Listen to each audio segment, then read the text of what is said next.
కాజీపేట ప్రాంతం అభివృద్ధిపై ప్రత్యేక దృష్టి సారించామని, ఎన్నో ఏళ్లుగా కాజీపేట ప్రజలు పలు ప్రాథమిక సమస్యలతో ఇబ్బందులు ఎదుర్కొంటున్నారని ఎమ్మెల్యే నాయిని రాజేందర్ రెడ్డి అన్నారు. ఈ మేరకు హన్మకొండ జిల్లా కాజీపేట హబ్ చైర్మన్ కూసూర్ పాషా నివాసంలో ఏర్పాటు చేసిన మీడియా సమావేశంలో మాట్లాడారు. పెండింగ్లో ఉన్న ప్రధాన సమస్యలను దశల వారీగా పరిష్కరించామని తెలిపారు. దర్గా రైల్ ట్రాక్ పక్కన ఉన్న దారిని ప్రజలకు అందుబాటులోకి తీసుకువచ్చామని అన్నారు.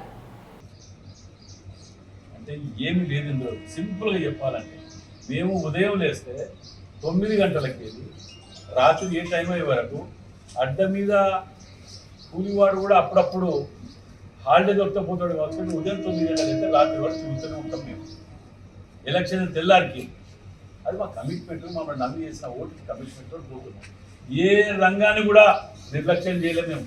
ప్రతి రంగానికి కూడా నువ్వు నీ యొక్క కులతో ఈ లీడరు ఆ లీడరు అంటావు కదా, వాళ్ళ కనీసం జాగాలు ఇప్పించినావా, నువ్వు వాళ్ళ కార్యాలయాలకు ఇప్పించినవా, ఆఖరికి కుల సంఘానికి ఇప్పించినవా? నేను వచ్చానే తీసుకొచ్చాను.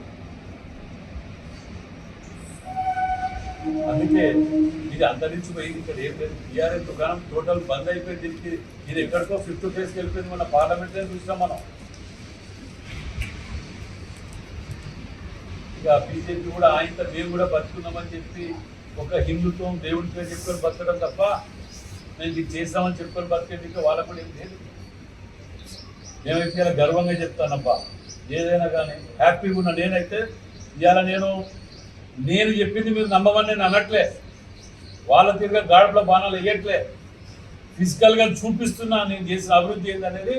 చలో ఏ రోజు పోదామో చెప్పండి. హన్మకొండలో ఏ గల్లీకి పోయినా ఏ డివిజన్ పోయినా నేను వస్తా, నేను రెడీగా ఉన్నా. ఎక్కడ ఏం చేస్తామని చూపించడానికి, ఎన్ని నిధులు పెట్టామని చూపించడానికి.